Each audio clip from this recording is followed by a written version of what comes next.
Welcome. In this video, we're going to talk about borders. So borders are applicable to every element out there. In order to set it, you just click on the element, you go to the border styles, and there it is. So by default, you can set the width, and as soon as you set the width, it will set it to set the style to solid, the color black. So yeah, you can easily set the border width like that and set some border on the element. Usually you may want to pick a smaller one, obviously. For this example, we're picking something big. One thing to note here, the border size does impact the element size depending on the box sizing option. So in this case, you can see I'm increasing the border. The content is not changing, but the overall width of the element is changing. You can see that. If I set it to border box, then the inside is going to be getting smaller instead of the element size changing. So that's a fine point there. Style, there are a few styles like dash style. Some of them look better when the font the border is thinner, and some of them look better when the border is thicker. So feel free to experiment with them. There's double border. There's this one. This is ridge. What is this one? Groove. Inset, outset.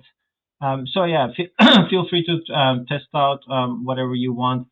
You can set the color as before. You can actually use this to make it transparent, make the font transparent. And the nice thing is that if you have inset or outset, and you have a different color, it automatically puts like a nice shade of the color. So you can use it for 3D effects in some places. Let's set this back to black for now. So you can actually unlock the border to control on each side individually. So that maybe if you want, you can set only on certain sides, or you can just lock it and set it all together on all sides. Border radius, so that allows us to curve the sides everywhere at the same time. So this is a very, very powerful feature. Yeah, so you can set the border radius on all sides. You can unlock it, and that will allow you to set individual corners. And there's actually one more level of unlocking, and you can control the top and the left side individually, like this. So right now it's just doing this side. This side is changing, and you can move this side. So yeah, I mean there is a lot of control that you can have using the border radius. Typically, it's used for a full circle like this. So you can actually let's make this default and reduce the width a little bit so that we can and then set aspect ratio 1:1. And now we can actually set the border radius to 50% to make a full circle. So that may be something that you may want to do from time to time, especially when you want to put some some images, you want to clip them in a circle. This is how you do it. You just set the border radius on the image, and it just crops it off. So easy fix.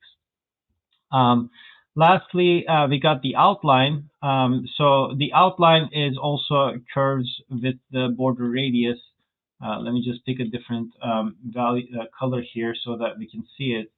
Yeah, so it will go with it. But one thing to note here is it doesn't change the layout in any way, shape, or form. So the element gets laid out in the page, and then the outline comes on top of the border, as you can see, or if there's no border, obviously after the padding box. And it does not impact the layout in any way. So that is something that you may want to use. But the disadvantage of the outline is that you can't set it on individual sides. All of them have to be set at the same time. All right. So we're going to talk about the border images in a different video. But as far as the border styles, the borders, radius, and outline, that's about it. These are frequently used styles, and you may want to use it for cropping in a circle like this. All right. Thank you very much for watching.